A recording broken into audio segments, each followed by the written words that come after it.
The 1140s, a critical decade for the Crusades, both in the Iberian Peninsula and in the Holy Land.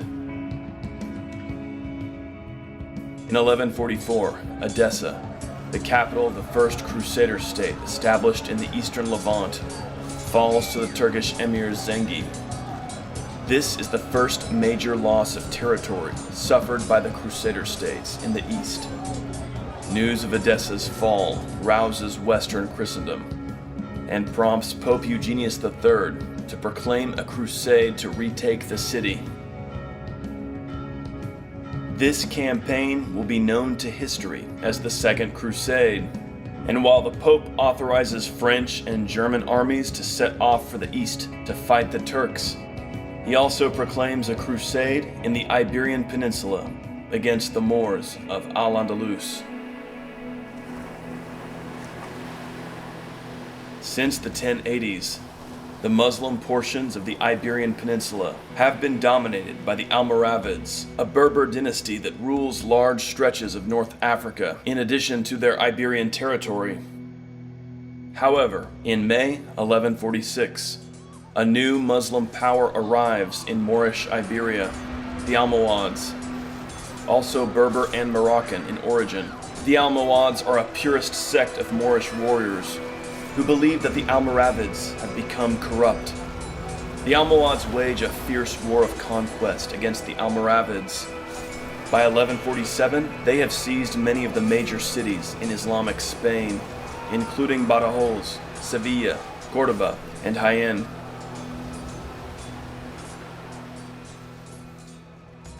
For decades now, the popes have been issuing crusade bulls to the various Christian kingdoms of Iberia, consecrating the wars to reconquer territory from the Moors in the southern half of the Iberian Peninsula as holy enterprises.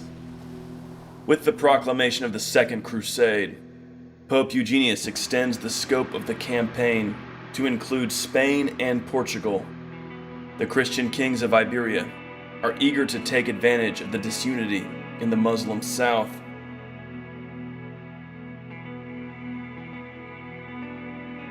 One of these kings is Afonso of Portugal.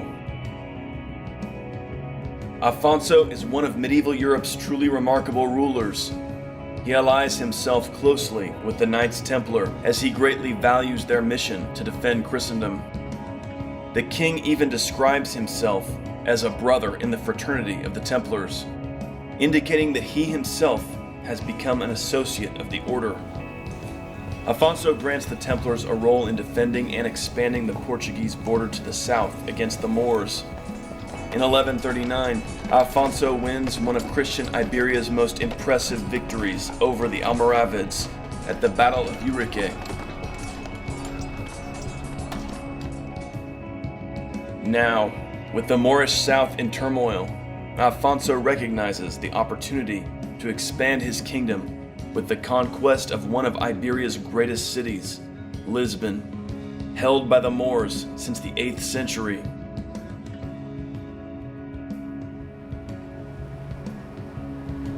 August 1147, a fleet of Crusaders departs from Cologne, their destination, the Holy Land. As they pass through the North Sea and the English Channel, they are joined by Crusader ships from Flanders and England. This coalition is no small force, but altogether contains roughly 164 ships and 13,000 men. Cruising along the western coast of the Iberian Peninsula, the Crusaders stop at Porto, where they meet with the local bishop, Pedro. Bishop Pedro urges the Crusaders to join with his king, Afonso, presently engaged in his own crusade to conquer Lisbon. The bishop emphasizes the meritorious nature of the war. Act like good soldiers, he tells them, for the sin is not in fighting the war, but in fighting for the sake of booty.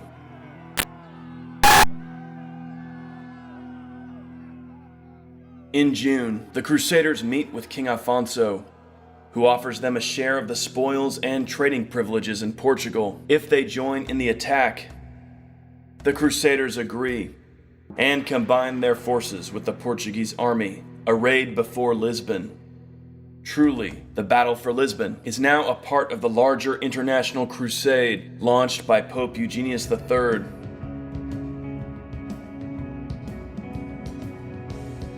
By the time of the arrival of the Crusaders, King Afonso has already made crucial gains towards subduing Lisbon. Back in March, he'd launched a swift attack from Coimbra, surprising and conquering the Muslim town of Santarém. Afonso now controls the passage of the Tagus River, allowing him to block any Muslim relief army that might approach by land. He has isolated Lisbon and its environs.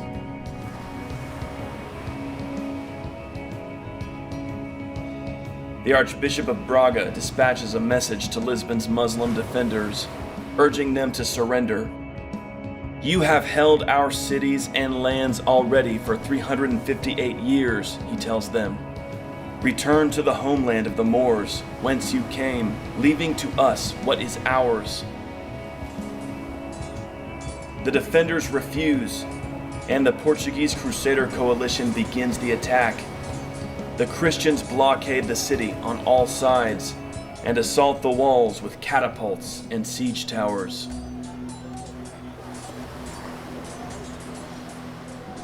Six weeks pass. The Muslims are proving quite valiant in their defense of the city. The Crusaders begin to grow frustrated when they intercept letters from Lisbon's rulers.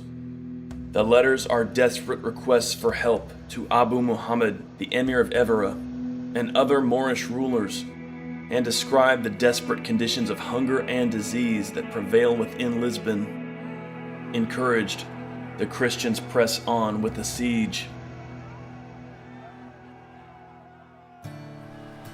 Lisbon's defenders become so desperate with hunger that they collect refuse thrown from the Christian ships as it's carried in by waves below the city's walls. Seeing this, the Crusaders begin laying traps for the Moors, setting food out in front of the city, and then capturing starving Moors when they come out to collect it.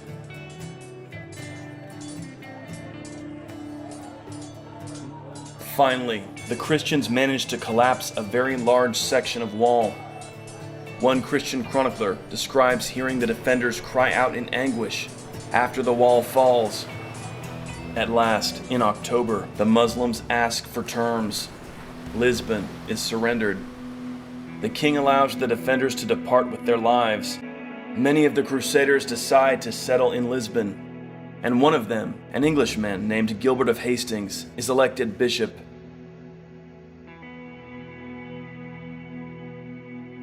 Afonso captures many of the nearby castles.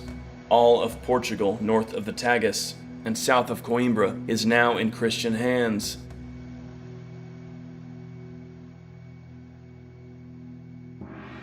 The Conquest of Lisbon is King Afonso's crowning victory.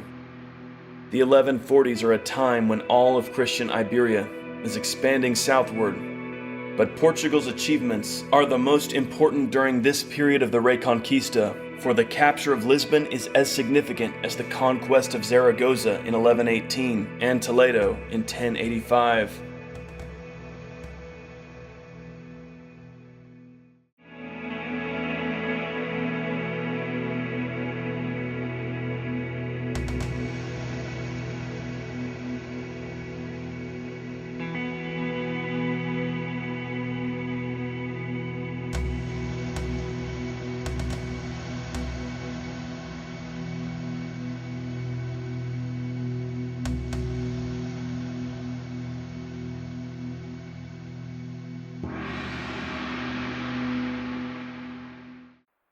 When you step out beneath the evening pale, wreaths and streaming veils hanging in the churchyard, light streaming on the crowd. Check out the Real Crusades History store for Crusades and Templar themed t-shirts and other items. Click the link below.